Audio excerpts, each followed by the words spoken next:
Bapak, Ibu, Saudara sekalian yang dikasihi oleh Tuhan, mari kita sama-sama dengan iman mendeklarasikan Pentakosta ketiga. Pentakosta ketiga adalah pencurahan Roh Kudus yang dahsyat di zaman ini, melebihi yang terjadi di Azusa Street. Pentakosta ketiga akan mengakibatkan penuaian jiwa yang terbesar dan yang terakhir sebelum Tuhan Yesus datang kembali. Pentakosta ketiga akan membangkitkan generasi Yeremia, yaitu anak-anak muda yang dipenuhi Roh Kudus, cinta mati-matian kepada Tuhan Yesus, tidak kompromi terhadap dosa, dan akan bergerak untuk memenangkan jiwa. Pentakosta ketiga lahir di Indonesia dan bergerak ke bangsa-bangsa. Gerakan ini dari timur ke barat dan akan kembali ke Yerusalem. Pentakosta ketiga akan memberikan kuasa untuk menyelesaikan amanat agung, dan setelah itu Tuhan Yesus datang kembali. Mazmur 91 ayat 1-16. Dalam lindungan Allah. Orang yang duduk dalam lindungan yang maha tinggi dan bermalam dalam naungan yang maha kuasa akan berkata kepada Tuhan, tempat perlindunganku dan kubu pertahananku, Allahku yang kupercayai. Sungguh, Dialah yang akan melepaskan engkau dari jerat penangkap burung, dari penyakit sampar yang busuk. Dengan kepaknya, ia akan menudungi engkau.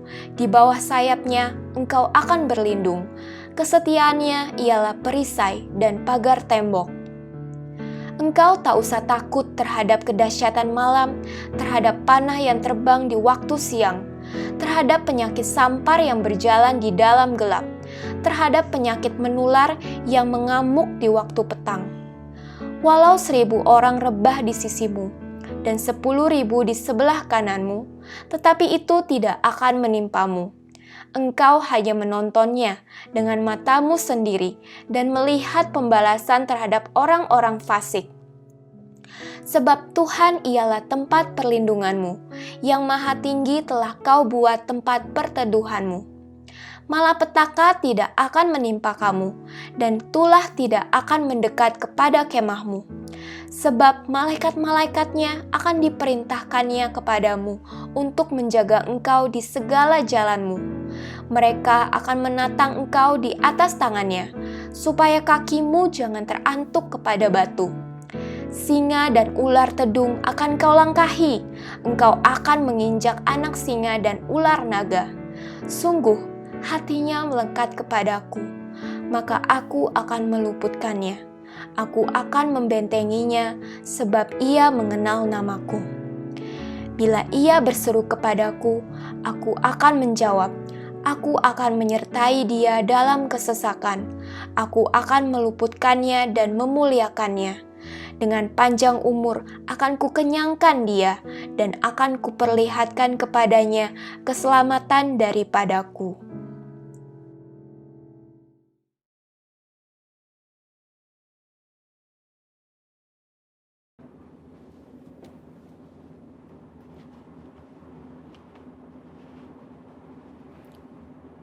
Shalom saudara, saya percaya hari ini kita semua dalam keadaan yang baik dan luar biasa. Voice of Pentecost kali ini akan mempelajari bahwa baptisan Roh Kudus itu sangat penting. Jika kita berbicara tentang identitas insan Pentakosta, maka pengajaran yang paling sentral adalah baptisan Roh Kudus. Ini merupakan hal yang menarik dan juga sangat penting untuk disimak. Karena baptisan Roh Kudus bukan saja sangat penting bagi pertumbuhan iman kita, tetapi juga sangat penting untuk menggenapi amanat agung Tuhan Yesus. Dalam pengakuan iman GBI, disebutkan bahwa baptisan Roh Kudus adalah karunia Tuhan untuk semua orang yang telah disucikan hatinya. Tanda awal baptisan Roh Kudus adalah berkata-kata dengan bahasa roh sebagaimana diilhamkan oleh Roh Kudus. Baptisan Roh Kudus yang dimaksud adalah pengalaman dipenuhi oleh Roh Kudus setelah seseorang lahir baru atau menerima keselamatan seperti yang dialami oleh para murid-murid Yesus. Berbahasa roh adalah tanda awal seseorang dibaptis Roh Kudus. Ini adalah pemberian dari Bapa kepada setiap orang yang percaya yang mau dan membuka hatinya. Kenapa penting untuk orang percaya mengalami baptisan Roh Kudus? Karena ada dua manfaat utama yang dapat dirasakan, yaitu yang pertama, kita akan hidup semakin intim dengan Bapa dan menjadi kuat di dalam Dia. Bahasa roh adalah pemberian dari Bapa agar kita bisa lebih intim di dalam persekutuan dengannya. Di dalam Roma 8 ayat 26, Paulus berkata bahwa Roh membantu di dalam kelemahan kita berdoa. Ketika kita berdoa dengan akal budi, mungkin ada hal-hal yang tidak terucap atau keluhan-keluhan yang tidak tersampaikan. Nah, berbahasa roh mengeluarkan keluhan-keluhan terdalam kepada Bapa secara langsung. Bukankah ini sebuah persekutuan yang indah? Berbahasa roh juga penting di dalam membangun kekuatan rohani kita. Di dalam 1 Korintus 14 ayat 4 dikatakan, siapa yang berkata-kata dengan bahasa roh, ia membangun dirinya sendiri. Berbahasa roh itu seperti membangun kekuatan rohani dari dalam, membangun iman kita. Kalau iman kita kuat, rohani kita kokoh dari dalam, maka serangan dan tekanan apapun dari luar akan sanggup kita hadapi. Seperti Paulus yang mengalami banyak tekanan dan penderitaan di dalam melayani Tuhan. Dia pernah 5 kali disesah orang Yahudi, 3 kali didera, 1 kali dilempari batu. 3 kali mengalami kapal karam bahkan terkatung-katung di lautan. Bagaimana dia bisa kuat menghadapi itu semua? Saya percaya kehidupan yang intim dengan Roh Kudus memberikan kekuatan dari dalam untuk terus melayani. Manfaat berbahasa roh yang kedua, kita mendapatkan kuasa serta keberanian untuk menginjil dan menyelesaikan amanat agung. Dalam kitab Kisah Para Rasul, ada pola yang berulang-ulang terlihat. Orang yang dipenuhi Roh Kudus diberi keberanian untuk menginjil. Dalam Kisah Para Rasul 4 ayat 8, tertulis, Petrus dalam kepenuhan Roh Kudus bersaksi dengan berani mengenai Yesus. Apa respon orang Saduki? Ayat 13 mencatat, sidang itu melihat keberanian Petrus dan Yohanes. Sesudah insiden di sidang itu, para murid berkumpul untuk berdoa. Dan Kisah Para Rasul 4 ayat 31 mencatat, mereka semua penuh dengan Roh Kudus, lalu mereka memberitakan firman Allah dengan berani. Wow, para murid yang dipenuhi Roh Kudus bukan saja diberi kuasa untuk melakukan tanda dan mujizat, tetapi diberi keberanian untuk memberitakan firman Allah. Keberanian dari Roh Kuduslah yang kita perlukan untuk menyelesaikan amanat agung di era Pentakosta ketiga ini. Roh Kudus punya kuasa yang besar dalam hidup kita. Yesus sendiri memberi peringatan keras kepada mereka yang menghujat Roh Kudus di Matius 12 ayat 32. Kata menghujat di sini memiliki arti sempit dan arti luas. Dalam arti sempit, orang-orang ini digambarkan sebagai mereka yang tidak percaya kepada kuasa Roh Kudus sehingga di dalam hidupnya kerap merendahkan dengan kata-kata dan perbuatan. Arti luas dari menghujat adalah saat seseorang menolak karya Roh Kudus dalam hidupnya. Dia mungkin melihat tanda dan mujizat dilakukan, pemberitaan Injil diberikan, tetapi hatinya terus-menerus menolak suara Roh Kudus yang lembut. Sampai pada akhir hidupnya, dia menolak keselamatan dan tidak dapat diampuni lagi. Jangan sampai kita mendukakan Roh Kudus, apalagi menghujatnya. Mungkin ada saudara yang bertanya, bagaimana caranya agar saya bisa dibaptis Roh Kudus dan mendapatkan karunia berbahasa roh? Caranya adalah dengan meminta kepada Bapa yang baik. Yesus berkata, jika kamu yang jahat tahu memberi pemberian yang baik kepada anak-anakmu, apalagi Bapamu yang di sorga, Ia akan memberikan Roh Kudus kepada mereka yang meminta kepadanya. Sembari menantikan baptisan Roh Kudus, jangan pasif, tetapi teruslah berdoa, memuji, dan menyembah Tuhan dengan akal budi kita. Bapa pasti akan memberikan karunia Roh Kudus-Nya pada waktunya. Jadi, setelah mempelajari semua ini, pertanyaannya bukan haruskah kita dibaptis Roh Kudus, tetapi maukah kita dibaptis Roh Kudus? Mari terus bangun roh kita, buka hati kita sehingga kita dipenuhi Roh Kudus. Roh Kudus akan menguatkan kita dan memberi kita keberanian untuk menyelesaikan amanat agung di era Pentakosta ketiga. Saudara, untuk penjelasan lebih lengkapnya dari tim teologi kami, jangan lupa buka link yang ada di atas atau scan QR Code yang tersedia. Salam integritas, Tuhan Yesus memberkati.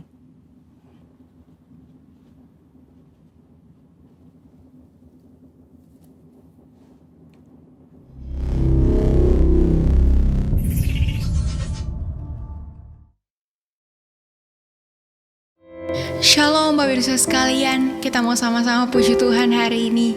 Kita percaya bahwa Tuhan Yesus itu baik buat setiap kita.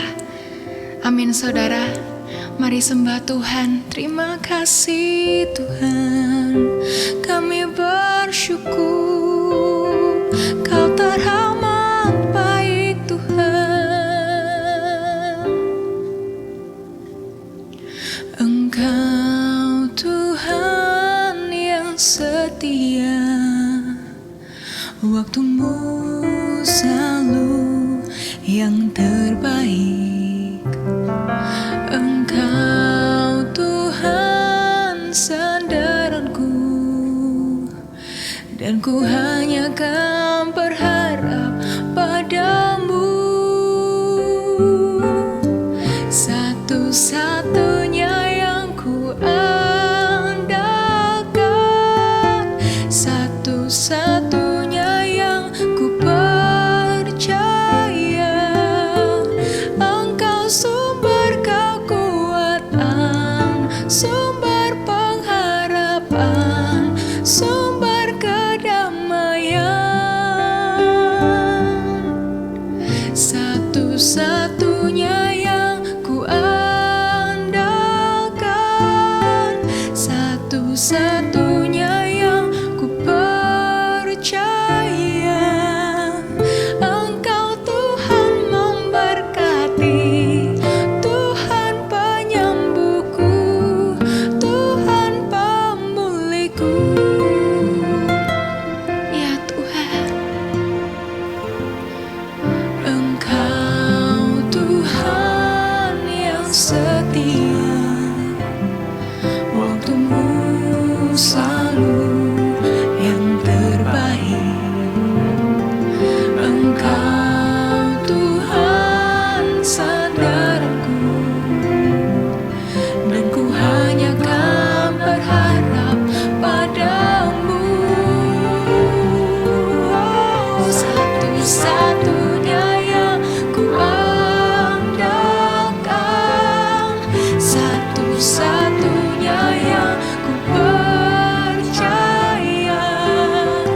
Engkau sumber kekuatan, sumber pengharapan, sumber kedamaian.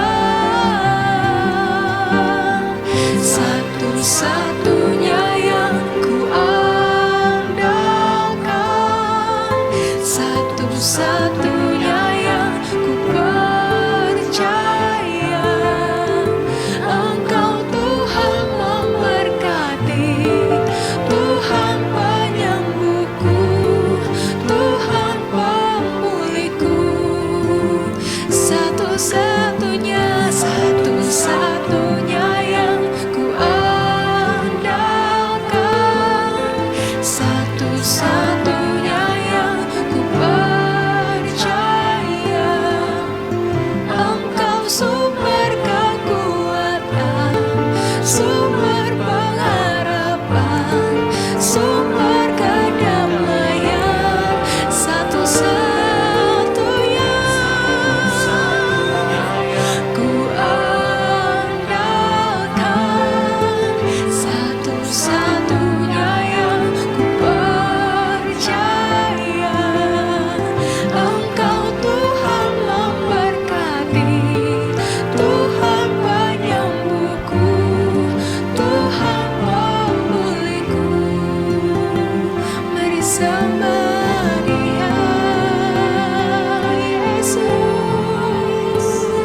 Hanya Kau satu-satunya Tuhan, hanya Engkau andalan setiap kami Tuhan.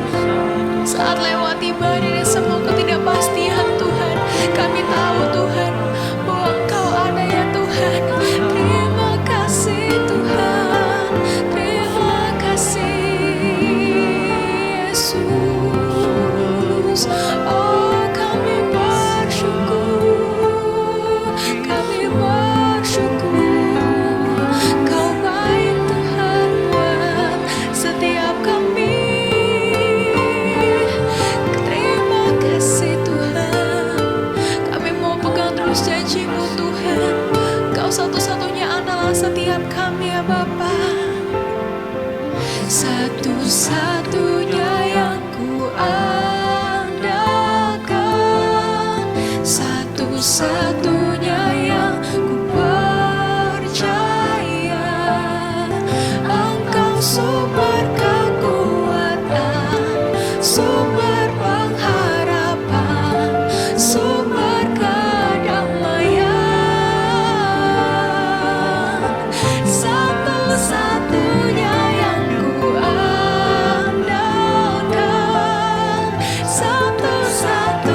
Yesus.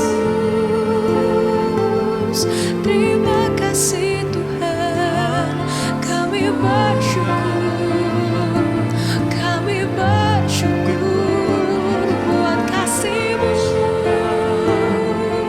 Tuhan.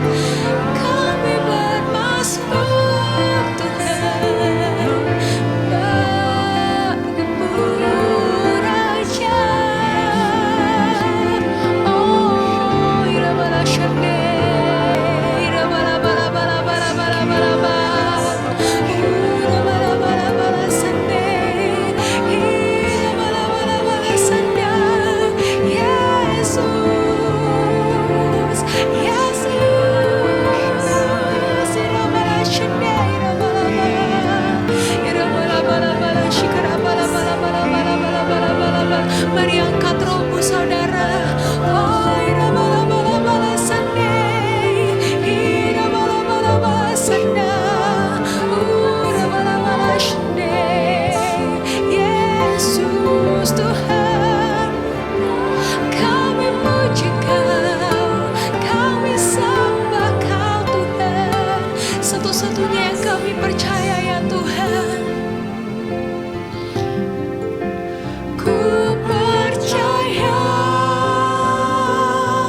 bersyukur Tuhan, kami ada semua karena kebaikan-Mu Tuhan. Dan kami percaya Tuhan, kuasa-Mu itu Tuhan tidak pernah selesai Tuhan bekerja atas kehidupan kami Tuhan. Dan biar Tuhan melalui firman yang akan kami dengar juga Tuhan, kami boleh semakin kuat di dalam Engkau. Kami boleh semakin mengerti apa yang jadi isi hati-Mu Tuhan. Pakai setiap kami Tuhan. Terima kasih ya Bapa. Dalam nama Yesus mereka semua yang siap mendengarkan firman Tuhan sama-sama katakan amin. Shalom saudara-saudara terkasih dalam Yesus Kristus. Kita jumpa lagi di dalam ibadah online hari ini. Saya yakin dan percaya saudara semuanya diberkati Tuhan dan dituntun oleh Tuhan dan terlindungi oleh Tuhan. Mari saudara-saudara, sebelum kita mengikuti firman Tuhan hari ini, kita siapkan hati dan pikiran kita. Kita masuk ke dalam doa.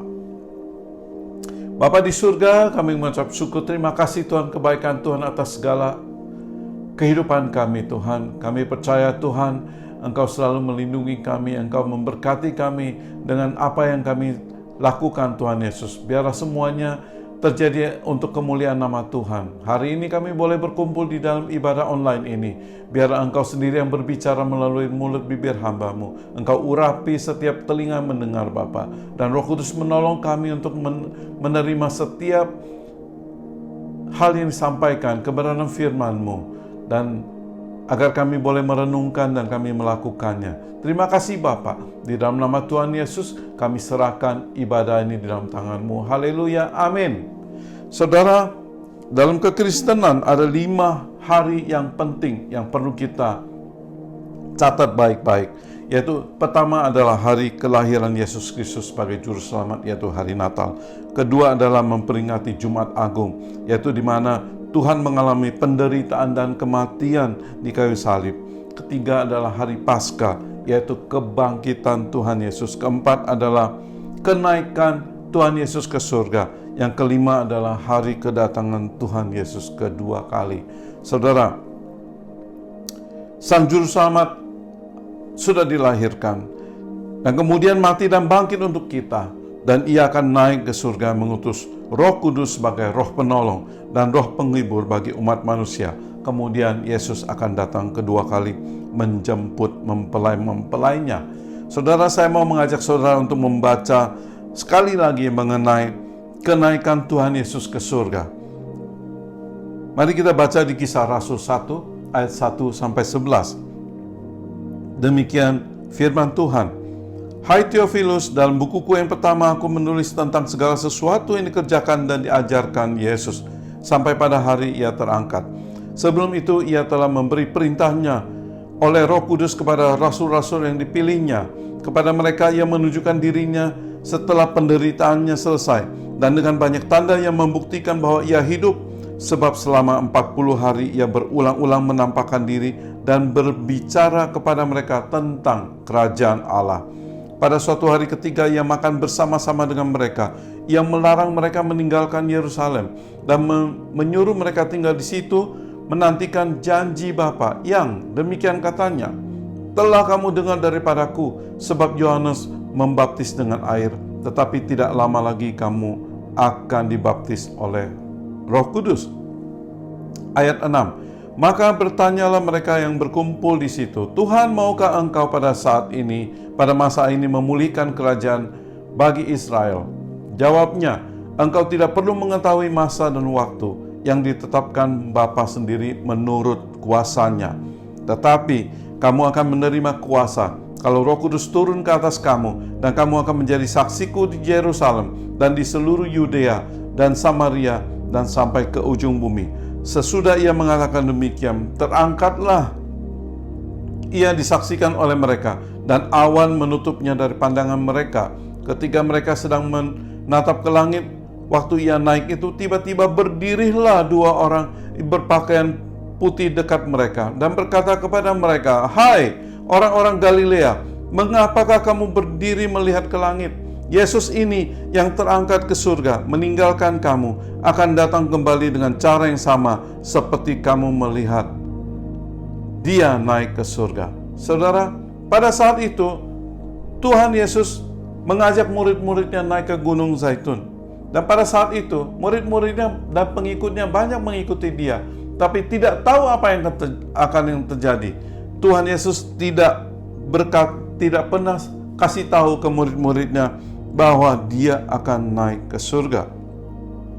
Saudara, pertanyaannya adalah, kenapa Yesus tidak kasih tahu murid-muridnya bahwa dia akan naik ke surga?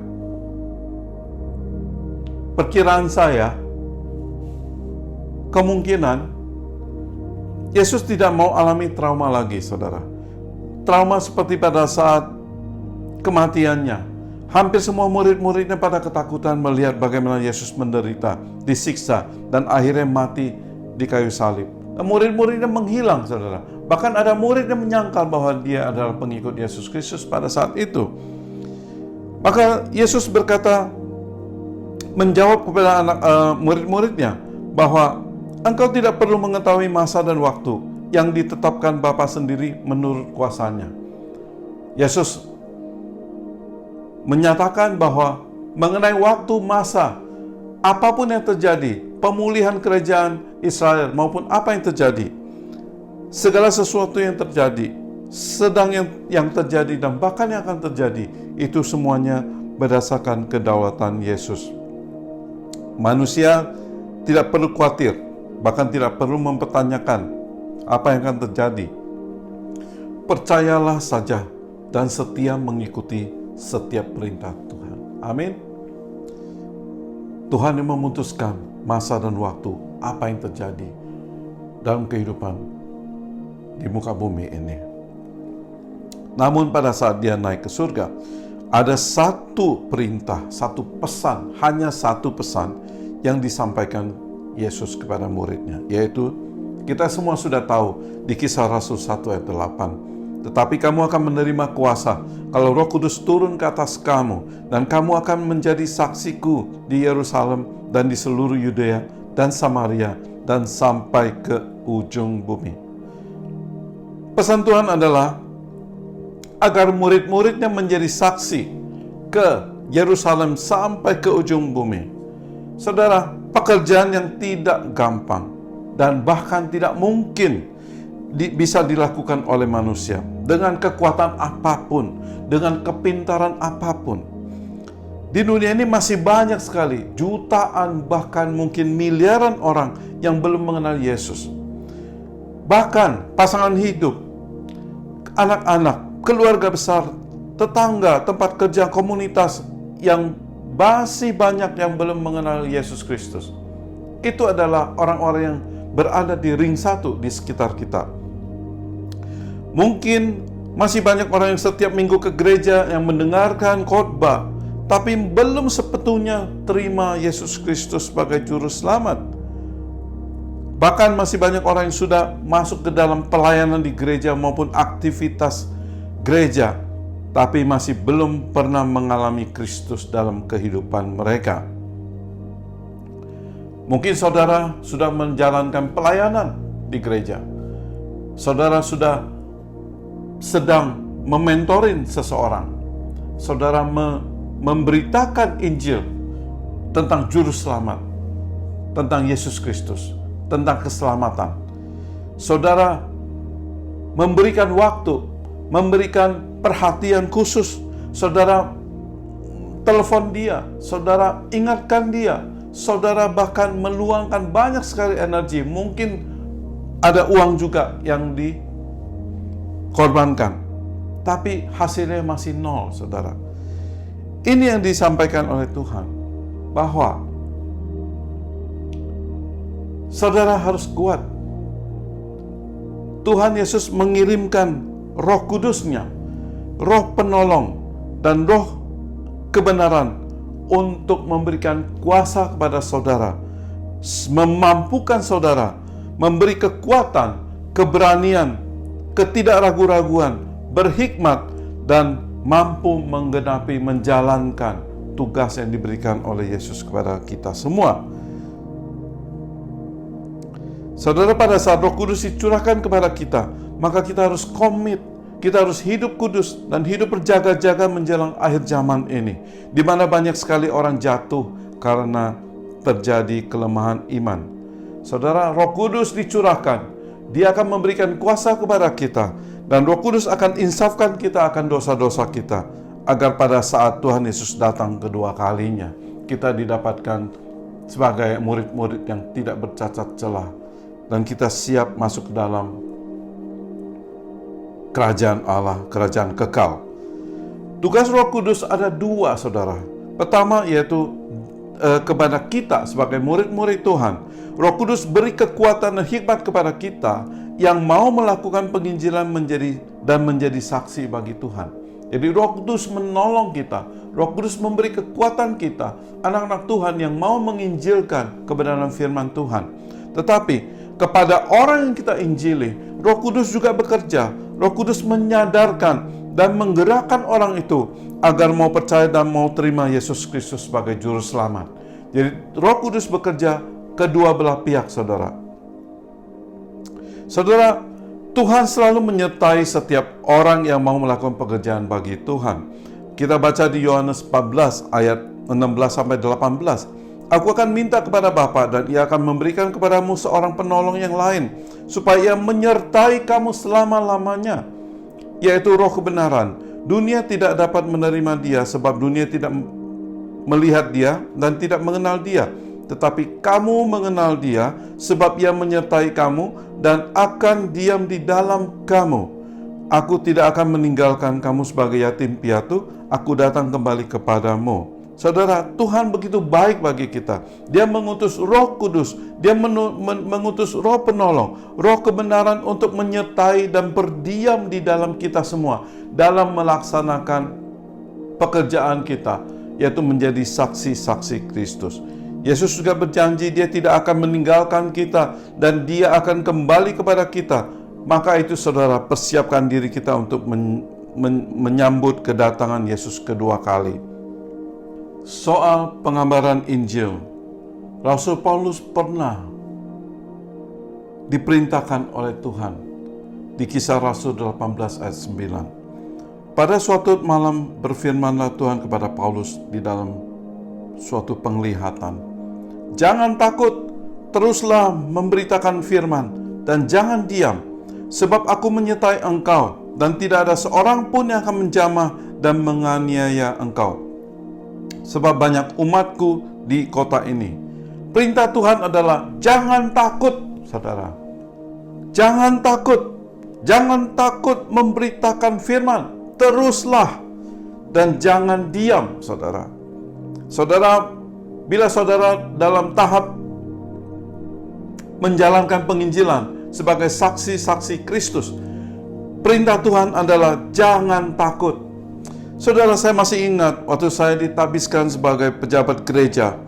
Pada saat itu ada sebuah lagu pujian yang sangat menyentuh hati saya.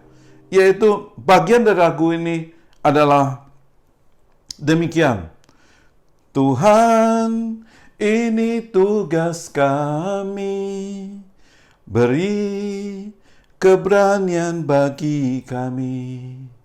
Taruhlah Roh yang rela melayani, yang menyenangkan hati Tuhan, itu yang kuingini.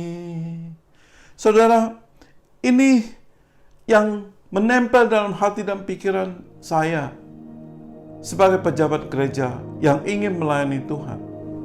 Pada saat itu aku sangat belum mengerti bagaimana melakukan perintah Tuhan, menjadi saksi Tuhan, menginjili. Saya ingat lagu ini. Maka Tuhan berkata, jangan takut, teruslah memberitakan firman dan jangan diam. Terus Tuhan memberikan kita motivasi dan dorongan agar kita tidak jatuh. Tuhan mau kita melakukan segala perintah Dia. Ayo tetap menyebarkan, memberitakan firman dan jangan diam. Ini adalah tugas dari seorang saksi Tuhan. Saudara, jangan diam, ya. Saudara, jangan takut. Di sini sudah tertulis bahwa sebab aku menyertai engkau dan tidak ada seorang pun yang akan menjamah dan menganiaya engkau. Sebab banyak umatku di kota ini. Saudara, masih banyak orang yang perlu diselamatkan, dan Tuhan mengutus saudara dan saya untuk melakukan hal ini. Menjadi saksi Yesus di Yerusalem, di Yudea, Samaria, sampai ke ujung bumi. Mari kita ambil komitmen untuk hidup penuh dengan Roh Kudus dan menjadi saksi bagi Yesus Kristus sampai ke ujung bumi. Saudara masih ingat, ada 2 orang malaikat yang berbaju putih yang berdiri dekat murid-murid Tuhan Yesus pada saat Yesus naik ke surga. Di Kisah 1 ayat 10-11, ketika mereka sedang menatap ke langit, waktu ia naik, tiba-tiba berdirilah 2 orang yang berpakaian putih dekat mereka dan berkata kepada mereka, "Hai orang Galilea, mengapakah kamu berdiri melihat ke langit? Yesus ini yang terangkat ke surga, meninggalkan kamu akan datang kembali dengan cara yang sama seperti kamu melihat dia naik ke surga." Hai orang-orang Galilea. Orang-orang Galilea adalah orang yang hidup di sekitar danau Galilea. Orang-orang yang menyaksikan mujizat-mujizat Tuhan yang terjadi di situ. Bahkan tercatat bahwa ada 70% mujizat yang terjadi pada saat itu terjadinya di Galilea. Saudara, salah satu contohnya adalah Simon Petrus dijadikan penjala manusia. Yesus meredakan badai di Matius 8 ayat 23-27. Yesus berjalan di atas air di Matius 14 ayat 16-21. Yesus menyembuhkan seorang sakit kusta di Matius 8 ayat 1-8. Galilea disebut juga sebagai istilah revolution of the wheel. Roda berputar yang tidak berhenti, saudara. Revolution of the wheel.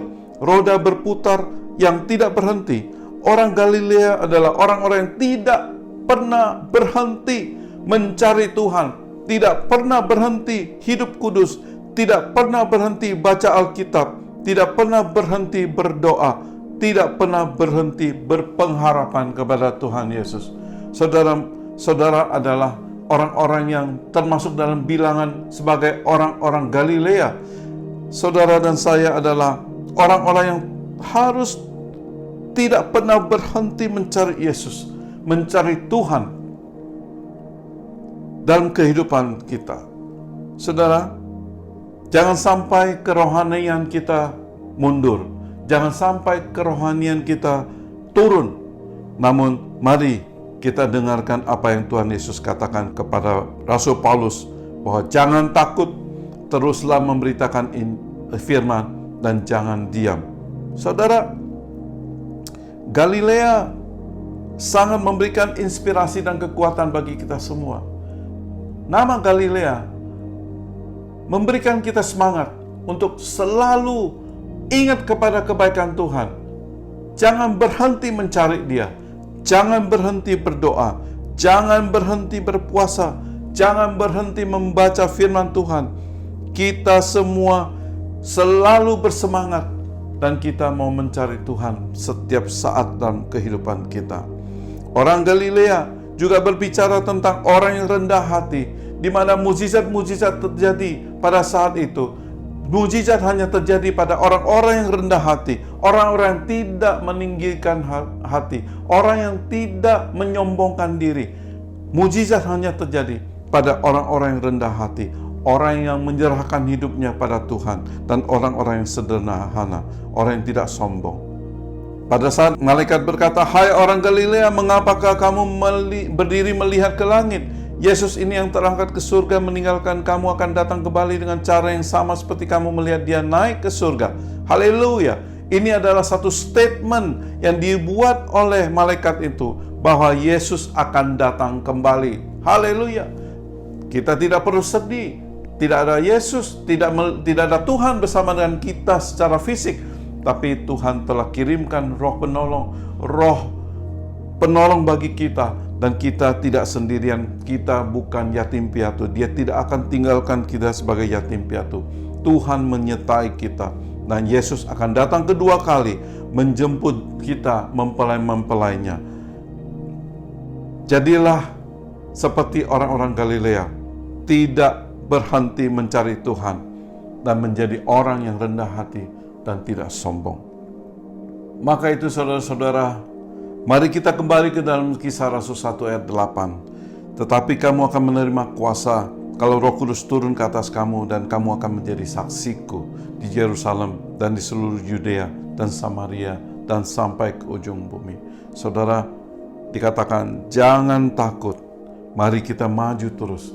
Kita tidak henti-hentinya memberitakan firman Tuhan. Dan kita jangan diam. Kita selalu mencari waktu, mencari kesempatan dalam kehidupan kita. Kita selalu mau meninggikan nama Tuhan, memuliakan nama Tuhan, dan menjadi saksi-saksi Tuhan. Melalui apa? Melalui perbuatan kita. Melalui apa? Melalui apa yang kita lakukan dalam kehidupan kita. Melalui apa? Melalui pelayanan kita kepada orang-orang yang kekurangan. Melalui apa? Melalui perhatian kita kepada orang-orang yang belum mengenal Yesus Kristus. Kita selalu berdoa bagi mereka, agar Roh Kudus menolong mereka, Roh Kudus menjamah mereka, dan Roh Kudus membawa mereka kepada Tuhan untuk mendapatkan keselamatan. Mari saudara-saudara, kita tundukkan kepala kita. Kita mau berdoa. Kita minta tolong pada Tuhan. Bagaimana menjadi saksi-saksi Tuhan yang tidak takut. Menjadi saksi-saksi Tuhan pada akhir zaman ini. Sehingga semakin banyak jiwa-jiwa dibawa pada Tuhan. Kita minta tolong pada Roh Kudus untuk bekerja terus dalam kehidupan kami. Sehingga kami ini mau melakukan apa yang Tuhan hendaki dalam kehidupan kami. Bapa di surga, terima kasih Tuhan. Engkau telah berbicara kepada kami semua. Bagaimana kami selayaknya menjadi saksi-saksi Tuhan. Kami yakin dan percaya dalam hal ini tidak mudah Tuhan. Namun Engkau telah berjanji, Engkau akan menyertai setiap langkah kehidupan pelayanan kami, setiap langkah kami sebagai saksi-Mu Tuhan. Terima kasih atas Roh penolong, Roh Kudus yang Engkau kirimkan pada kami. Nah, kami mau Tuhan diajar, dibimbing untuk menjadi saksi-saksi-Mu yang efektif, saksi-saksi-Mu yang membawa bobot setiap kata-kata yang dikeluarkan dalam mulut kami. Kami bisa menyampaikan kebenaran firman-Mu. Injil-Injil-Mu disampaikan kepada setiap orang, kepada mereka-mereka yang belum mengenal Engkau, dan agar mereka semuanya bisa ditolong juga oleh Roh Kudus untuk sadar dan terima akan kebenaran firman-Mu. Terima kasih Tuhan, kami mau melakukan segala perintah-Mu, dan kami mau berkata, kami tidak takut. Kami mau terus memberitakan firman, dan kami tidak mau diam. Terima kasih Bapa, terima kasih Yesus, terima kasih Roh Kudus. Engkau urapi setiap jemaat yang mendengar. Engkau urapi hamba-Mu yang telah menyampaikan isi hati-Mu. Biar semuanya ini menjadi kekuatan dan keberanian bagi kita semua untuk menjadi saksi-saksi-Mu Tuhan. Terima kasih Bapa. Di dalam nama Tuhan Yesus kami sudah berdoa dan mengucap syukur. Haleluya. Amin. Shalom, selamat hari Minggu. Tuhan memberkati. Saudara-saudara, mari arahkan hati dan pikiran kita ke surga. Kita semua menerima berkat dari Tuhan. Saudara-saudara, terimalah berkat kasih karunia berlimpah-limpah dari Allah Bapa di dalam Anaknya yang tunggal Yesus Kristus. Pertolongan dan penyertaan kuasa Roh Kudus menyertai saudara mulai hari ini sampai Maranatha, sampai Tuhan Yesus menjemput kita untuk kehidupan kekal selama-lamanya. Yang percaya dan sudah menerima berkat, mari kita sama-sama katakan, amin. Shalom, Tuhan memberkati.